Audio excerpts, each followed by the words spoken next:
Hello friends, welcome to Riya home style. তোমরা কেমন আছো? আমি তো অনেক ভালো আছি। আজকে একটা নতুন ব্লগ নিয়ে চলে এলাম।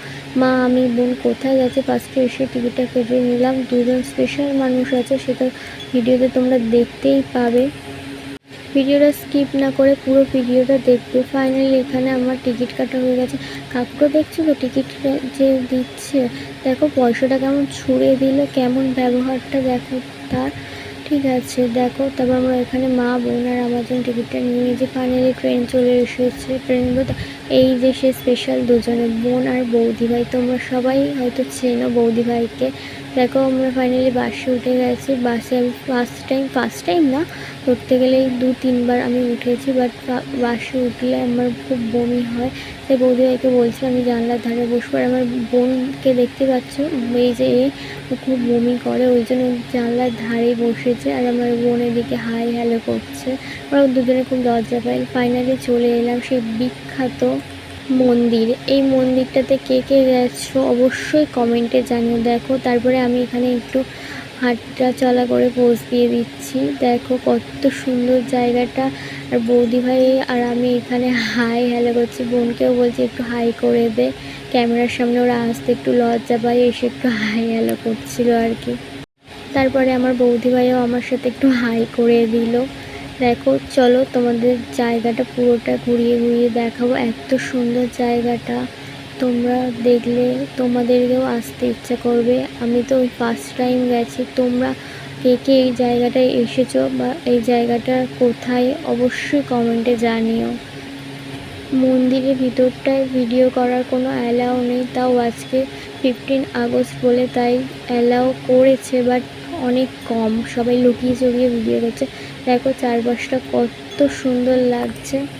আমার তো মনে হচ্ছিল এখানেই থেকে যাই, শান্তির জায়গা।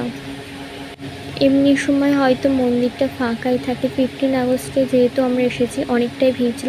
আর দেখো এই যে মন্দিরে যেই এটা হচ্ছে সোনার ঠাকুর, সোনার ঠাকুরটাই দেখো জল ঢালতে গেলেও 50 টাকা করে দিতে হয়। ভাবো তাহলে কেমন, ঠাকুরের কাছে জল দিতে গেলেও 50 টাকা করে দিতে হয়, তাহলে ভাবো। দেখো বাইরেটা পুরো এরকম।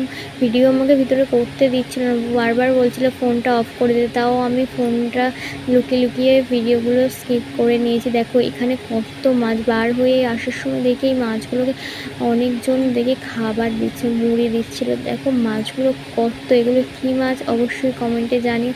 দেখো কত সুন্দর লাগছে মাছগুলো। তারপরে আমরা এখানে দাঁড়িয়ে বাইরে এসে মাছগুলো দেখছিলাম। দেখো পাশের একটা কাকু ওদেরকে মুড়ি খেতে দিচ্ছিলো। আর কত মাছ একসাথে, এত মাছ আমি কোনোদিন দেখিনি। তোমরা যদি এত মাছ একসাথে কোনোদিন দেখো অবশ্যই কমেন্টে জানিও। তারপরে ফাইনালি চলে এলাম। ওখানে তো আর খাওয়া হয়নি, বাড়ি ফেরার পথে বোন আর আমি একটু ফুচকা খেয়ে নিলাম। বৌদি ভাই আর বোন ওখান থেকে চলে গেছে ট্রেনে করে। তারপরে বোন আর আমি ফুচকা খেতে খেতে আমি একটু দেখিয়ে দিলাম নিজেকে। আর বোন তো লজ্জা পাচ্ছিলো, এখানে কাকুকে বলেছিলাম ভালো করে পাপড়ি চাটটা বানিয়ে দিতে। দেখো কাকু এখানে ভালো করে, এটা হচ্ছে বিখ্যাত আমাদের কল্যাণপুরে স্পেশাল কোরালপুর মধুসূদন হাই স্কুলের সামনেই বসে এই ফুচকার দোকানটা। যে যে খেতে যাও অবশ্যই চলে আসতে পারো, খুব ভালো খুব সুন্দর ফুচকা করে। তাই আমরা এখানে যখনই আসি তখনই ফুচকাটা খাই। খাওয়া দাওয়া তো হলো। দেখো কাকুটা এখন পাপড়ি চাটটা ভালো করে স্পেশাল করে বলেছিলাম দিতে, এখন এই আলুগুলো দিয়ে দিচ্ছে। ঘুরতে কার না ভালো লাগে বলো, যেমন ঘুরতে ভালো লাগে সেরকম খেতেও তো সবার ভালো লাগে।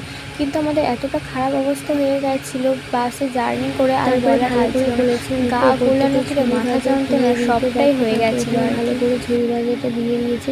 আর বোন বলেছিল ভালো করে সসটা আর টক দইটা দিতে, যেহেতু পাপড়ি চাটে একটু টক দই আর না সসটা দিলে ভালো লাগে না। দেখো কাকু উপর থেকে ভালো করে একটু সসটা দিয়ে দিচ্ছে, তারপরে টক দইটাও দিয়ে দিয়েছে। এখানে ফুচকাটা কিন্তু বেশ দারুণ লাগে, আমার যখনই এসে তখনই খাই।